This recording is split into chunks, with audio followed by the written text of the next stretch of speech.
Hello fellow doodlers!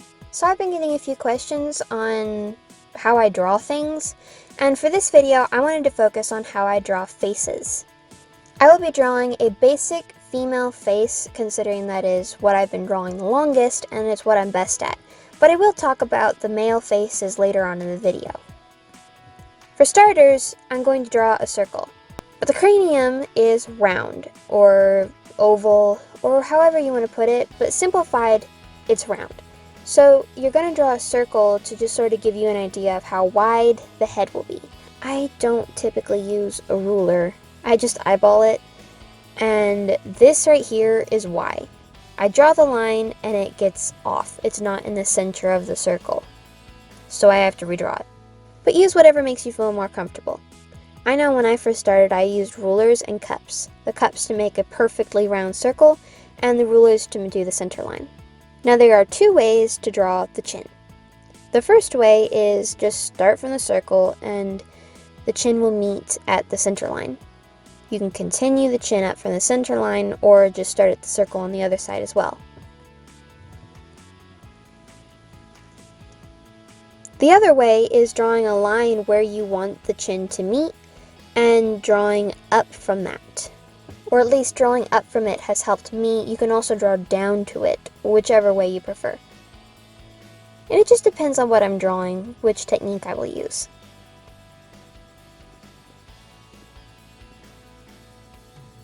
Alright, next I'm going to draw the eye line. It starts somewhere where the circle and the chin meet. Next, you're going to draw a line for the nose and the mouth. These are called guidelines. And when I say guidelines, I really mean lines that are supposed to kind of tell you where things go, but you can totally ignore these if you want. I know I do. But the lines that I use are the eye line, the nose line, and the mouth line. There are other lines you can use. I know that when I first started out, a lot of people were doing the hairline.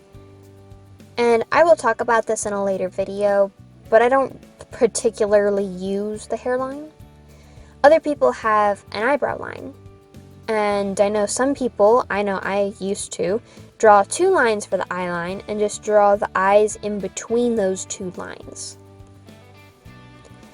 But we're just going to focus on the three because that is the way I draw faces. If you think any of these other lines will help you, then go ahead and use them. It's your art. Do it the way it feels more comfortable to you.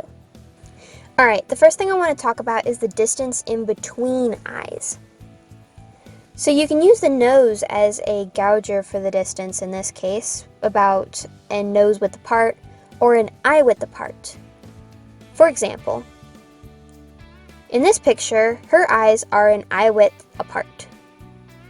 In this picture, her eyes are definitely a lot wider than an eye width apart. It just depends on the way you're drawing, I guess. Now breaking down the eye, or the way I draw eyes, there is an upper lid and a lower lid. Though, however, I do not typically draw the lower lid. And then you have the iris and pupil area, which just tells you where the character is looking. Or you can color it in natural colors and make it look really cool. You can add onto this, of course, a third line above the upper lid, and that makes it look like the character is drooping their eyes. For my females, I curve up the ends of the eye just to give her eyelashes, and it makes her look more feminine. And then I draw a line to connect the upper lid to the lower lid. However, like I said, I don't usually draw the lower lid. You'll see in a minute. First off, start with the curves. Or arches, or whatever you want to call them. The curvy shapes. And since this is a female, I'm going to curve up the eyelashes. You can make these as thick or thin as you want and add as many lines as you want or not. Connect the lower lid.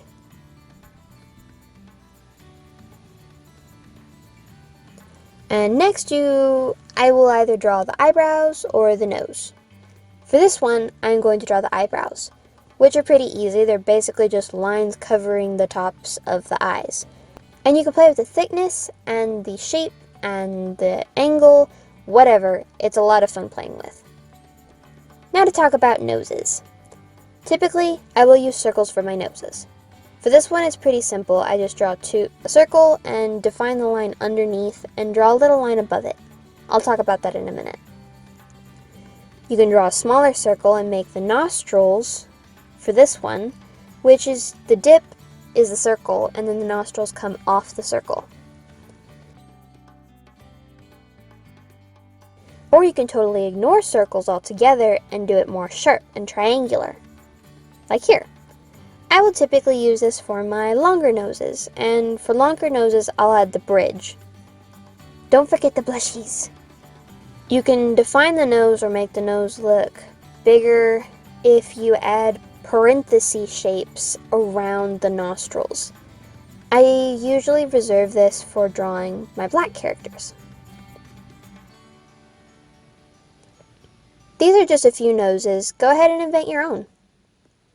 So this little line above the nose is this curve here. However much the nose curves upwards in the profile view is how defined my line is above the nose here. The top one has more of a curve and this bottom one does not have much at all, so it just really depends. As you can see, I draw the nose and totally stay out of the lines where I drew for the eyes. That's because these are guidelines. Guidelines, the actual rules. Now for the mouth. I've heard the mouth described as a bow, but I have a bow and I wouldn't say it's exactly like a bow. Maybe basic shapes, but bows don't have mountains. Or I guess mountains might be too hard of a word. More like hills and valleys. Let me show you. First off, when you're drawing, you want to draw the valley of the mouth, which is where it dips down in the center. Then you want to create the hills, so the valley goes up and goes down in a very soft, gentle slope. Not very good for sledding on because it's not very steep whatsoever. And you can play around with the curvature of these as well. I usually draw them with a slight curve upward just to give them a hint of a smile. And then you can draw the lower lip, which I never really connect it. I just draw a simple boat shape underneath. There are different types of mouths you can make.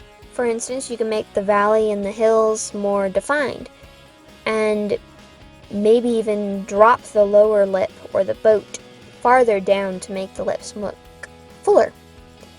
And you can add an upper lip, which definitely makes the lips look more fuller. I say more fuller. Fuller! Or you can make the valley very little at all and make the lower lip very close to it, and it makes thin lips.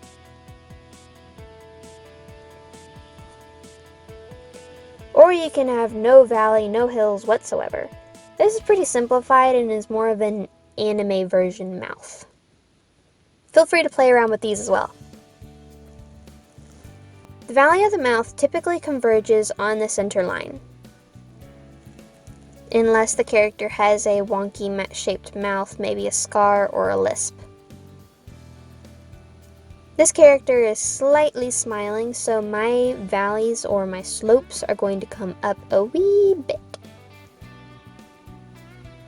Don't forget the boat. It just adds to the look. For the eyes, when you are drawing the iris and the pupil area, I like to draw little dots in where I want the eyes to look. And I know it looks really creepy right now, but don't worry, you erase them later. It just helps me pinpoint where I want the character to look, because it's just something I struggle with. And this isn't a one-for-all way. I still realize that she's a little cross-eyed, and I'll play around with this for a while. This is where I would clean up the sketch. I'm not going to do hair today because I want to do a separate video on that. Don't forget the blushies. It just, in my opinion, it makes the character look so much better. My opinion though. So, now to talk about the differences between a boy and a girl. First off, can you tell which one's a boy? Because apparently none of my siblings or my family members can tell if my character is a boy or not. Alright, so for instance, you've probably heard that girl faces are softer and round, while men's faces are sharper and more angular. The same goes for the eyes. See that her eyes are softer and rounder, while his eyes are sharper. Also, like I mentioned before, I curve the ends of the female eyes up for eyelashes, but for my men, I do not curve them up. However, I leave a little bit of an overlap here. However, this is not a set in stone rule. For instance, these two characters here. Vanessa, the one with the purple hair, I gave her sharper, longer, mostly male features to give her a rougher look.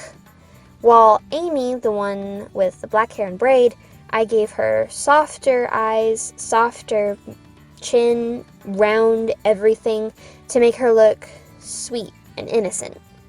As for making a face look younger, I make the eyes rounder and I make the face shorter, I guess. I had to go through a lot of training before I could even figure out how to make this character look young. You can see some of my failures. And this works on men too, on younger boys. Although his face is angular and sharper, he still looks young because I made his eyes bigger and his face smaller. Alright, thanks for watching. If you have any questions or if you think I didn't go into enough detail about a certain aspect in the video, comment down below. I will answer your questions either with a reply or a video or both. It just depends. If this video helps you any with your faces or gave you any ideas, leave a like before you leave. It helps me out. And again, thanks for watching and come back next week. Bye!